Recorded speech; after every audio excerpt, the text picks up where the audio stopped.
Les auteurs de la Bible, du Coran et de la Torah se sont servis de mensonges et de vérités pour écrire leurs livres soi-disant sacro-saints.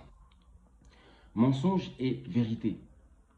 Les vérités qu'on trouve dans la Bible, ce sont les contes de fées. Ce sont les histoires qu'ils ont inventées, ainsi que les personnages. La vérité qu'on trouve dans la Bible, ce sont des vérités en réalité qui n'appartiennent pas à ceux qui l'ont écrit, mais appartiennent aux autres peuples, et particulièrement le peuple noir. Donc ils ont volé l'histoire du peuple noir. Ils ont volé aussi les prophéties du peuple noir. Et maintenant, à travers cette vidéo, je vais vous faire la démonstration. Je vais vous donner la preuve que ils ont volé une histoire ou des histoires qui ne leur appartiennent pas, voire même des coutumes qui ne leur appartiennent pas à certains moments dans la Bible. Le Congo, par exemple. Le Congo, quand vous lisez la Bible et vous faites les comparaisons avec la terre promise dont parle la Bible, vous allez comprendre qu'en réalité, cette terre promise-là ressemble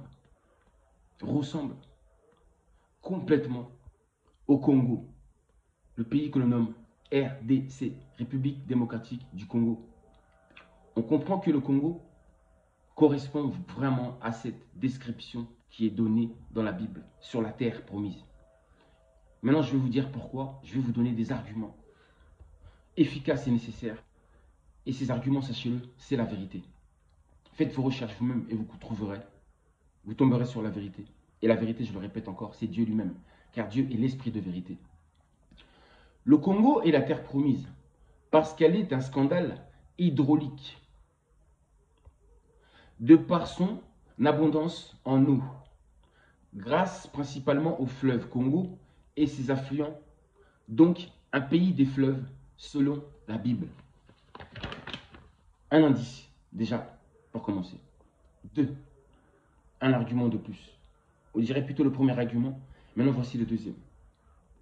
Les massacres à répétition en République démocratique du Congo, RDC, depuis des décennies, ne sont pas commis dans la seule visée de pillage de ses ressources naturelles.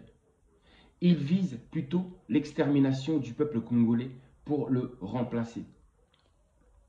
Ce qui est visé, c'est ce que nous sommes, nous les Noirs, et non ce que nous avons. Ce qui est visé, c'est ce que nous sommes, Congolais, et non ce que nous avons.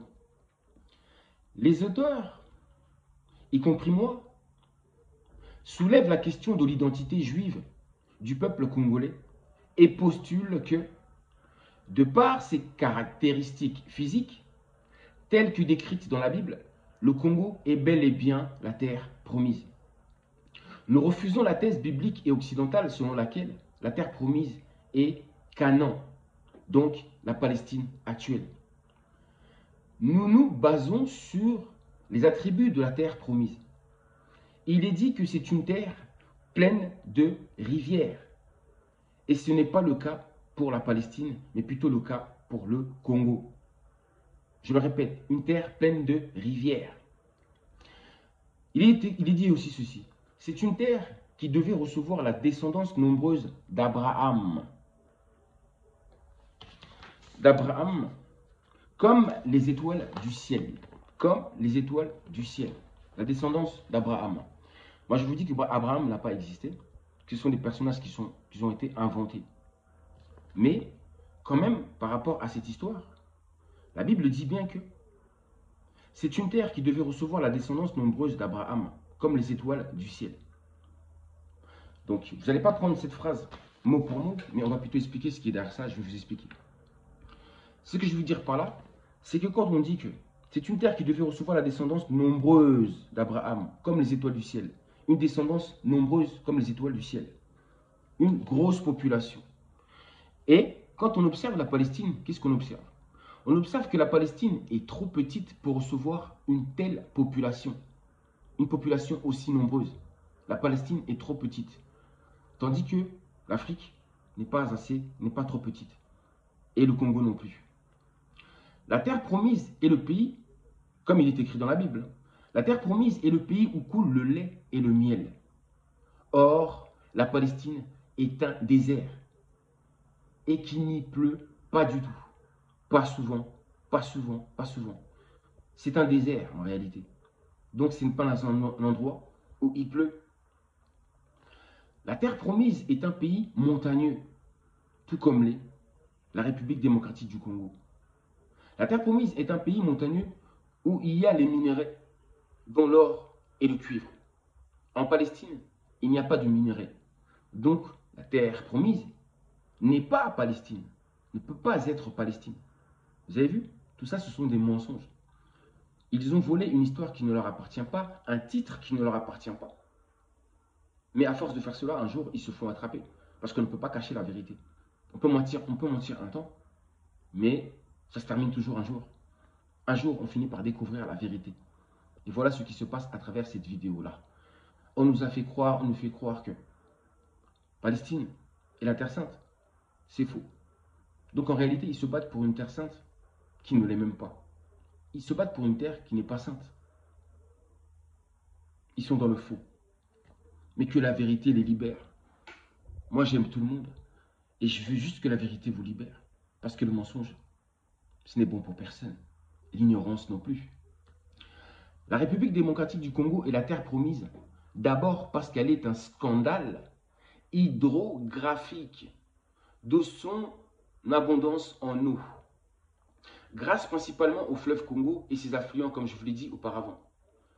C'est un pays de fleuves, selon la Bible. Et puis le Congo est un scandale géopolitique, en raison de ses ressources naturelles très abondantes et diversifiées, plus que dans plusieurs pays du monde. Le Congo est un scandale écologique, parce que l'alternance des pluies et des sécheresses détermine les cycles de la flore, notamment la végétation, la germination, la floraison et la maturation. Ce qui fait du Congo le poumon vert, écoutez bien, ce qui fait du Congo le poumon vert est riche pour toute la planète. Une terre de délices. Non, une terre des délices. Cette guerre entre Israël, les Israéliens, les faux juifs et Palestine n'est surtout pas un hasard. Mais je pense que c'est plutôt la volonté de Dieu. C'est plutôt un châtiment de Dieu à cause du mensonge. Ce mensonge dont je viens vous parler. Vous savez très bien que les choses n'arrivent jamais pour rien, qu'il n'y a pas de hasard. Tout s'explique et il y a une raison pour toute chose. Il y a toujours une cause. Cause à effet. Donc, cette guerre-là qui a lieu actuellement, ça me déchire le cœur de voir des gens s'entretuer, mais elle a bien une raison. Donc, voici la raison. Quand il y a du mensonge, il y a forcément le désordre, le chaos. Il y a l'injustice et il y a la mort.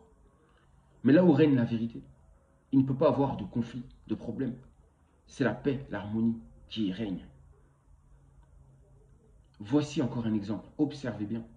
J'ai dit là où règne la vérité, c'est là où se trouve Dieu. Dieu est la vérité. En acceptant la vérité, vous acceptez Dieu. Et si Dieu demeure parmi vous, c'est-à-dire la vérité, les problèmes disparaissent. Et vient enfin la paix, la joie et le bonheur. Mais dans ce mensonge-là qu'ils sont, ils ne peuvent pas trouver la paix. Je dis ça par amour pour eux. Je n'ai aucune haine pour personne. Moi, je vous demande que la justice, la vérité et la droiture, pour que nous puissions vivre mieux entre nous tous. Je vous aime tous. Ne soyez pas fâchés. La vérité, c'est la vérité. Elle fait mal, mais elle délivre. Donc, vous devrez l'accepter si cette vérité vous a blessé. Ce n'est pas moi, personnellement, qui vous ai blessé. C'est la vérité. Mais si la vérité vous blesse, c'est que quelque part, Dieu vous aime, car la vérité, c'est Dieu. Il veut peut-être vous rencontrer. Il veut vous délivrer. La vérité délivre, n'est-ce pas? L'ignorance n'est bonne pour personne, n'est-ce pas? C'est pourquoi j'ai dit que dans ce livre-là, il y a aussi des parts de vérité. Mais ces vérités ne sont pas respectées. Et c'est la preuve qu'elles ne viennent pas de votre population, de votre race à vous, mais qu'elles viennent plutôt de la race noire. Parce que les noirs sont les seuls capables à pratiquer justement ces paroles qui sont écrites.